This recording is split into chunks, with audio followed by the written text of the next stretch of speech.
Good morning, John back again. Were you there when the crucified my Lord? Were you there when the crucified my Lord? Sometimes it causes me to tremble, tremble, tremble. Were you there when the crucified my Lord? Were you there when they nailed him to the cross? Were you there when they nailed him to the cross?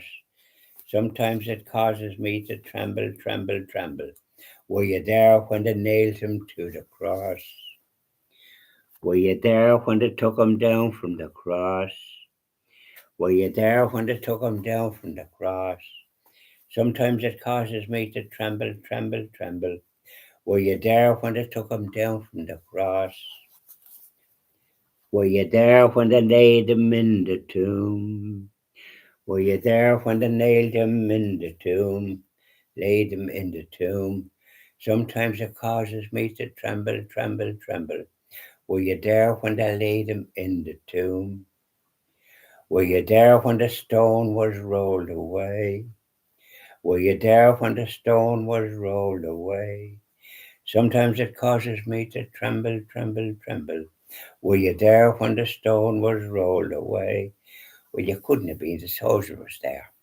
And when that big rock was moved away from the tomb, from heaven, the angels, they went as white as sheets, shivered and ran like jackrabbits. And when Caiaphas, the high priest, saw them, "Where are you going?" he says, "Go back to that tomb and guard it, which is what we asked you to do and paying you for it." "Oh no, we're not going back to that tomb. You go off out of that if you're so concerned. Go on." Caiaphas. "Well, no," says Caiaphas, the coward. "Well, we better reward you," he says. "There's 30 pieces of silver. But we know all about it, don't we?" "Yeah. No, you can't fool. Yeah. We found out about the whole story." And Mary McDillan and a few ladies was going that Easter Sunday morning to put oil in our Saviour's body in the tomb. And Mary went into the tomb and come out crying. She says he's not there. Where did they put him so we can go and get him, bring him back? There was a man there, looked to be a gardener or something. And he says to Mary, "Mary." She looked, it was Jesus. "Yeah. Go and tell the apostles what you've seen." "Oh, certainly will," says Mary. Off she went. And the other lady said, "We'll go too." And but then there was two men, they're glum as you like, walking to Emmaus, a small village 6 miles away. Their face was down to the ground, practically. The stranger joined them. "What's wrong with you?" he says. "Did you see a ghost?" "We did not see any ghost." "Do you not know what happened? You the only one." "Well, tell me, our Saviour was crucified. What are we going to do? Who's going to save us now?" So the stranger walked with him and spoke about the scriptures and that, and might have said an odd word. "Is that so?" And their mood lifted.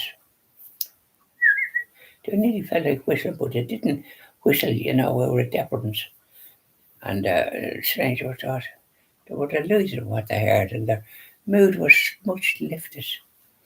And the stranger was going to go on. They said, "Hold on there. Come and join us for a bite to eat and stay the night and continue your journey in the morning." "All right," says he, "I'll go with us up to the wherever you're living." After went, and at the breaking of the bread light, they recognised Jesus. The voice popped out, and he disappeared. "What do you make of that?" says one to the other. "We'll call him Pat and Joe." Beats Bannier, doesn't it? "Well," says they, "we'll go back and tell the apostles, late and all as it is. We can't keep this to ourselves." And that's what they did. And did the apostles believe them, or did they believe Mary Magdalene? No, sorry, they did not. And though Peter and John ran to the tomb and saw that Jesus wasn't in it, and saw the clothes on the side. So anyways, uh, Jesus appeared to them, showed them the wounds inflicted on his sacred hands and body. And he kind of told them, I sent you messengers, and you didn't believe them. Well, what's wrong with you? When I send messengers, you better believe. Oh, we're very sorry about that. Say, forgive us. They asked for forgiveness. Then Thomas wasn't there, and he was at the same racket. He wouldn't believe unless he could touch or Saviour's wounds. And he was there 8 days later when Jesus appeared again. And Jesus said to him, put your hands here out with that. And he did. And fell to his knees saying, my Lord, my God, ashamed of his unbelief. And Jesus looked at him. You believe because you've seen, Thomas. Blessed are those that haven't seen and yet believe. And that's Catholics down the centuries to the present day. We believe and shed many a tear when we contemplate the passion and death of our Saviour and the cruelty inflicted on him. Yeah. So that's the story. I could be telling other stories and you'd be blue in the face. But you probably have work to do. Same as I have. Well, I was Sabbath you don't work, but I want to do a bit of tidying up. Things get out of hand, don't they? So I want to have it spick and span. Bye now, and enjoy the rest of your day as best you can. And you won't get a suntan today, I'm afraid. No sun. Bye now.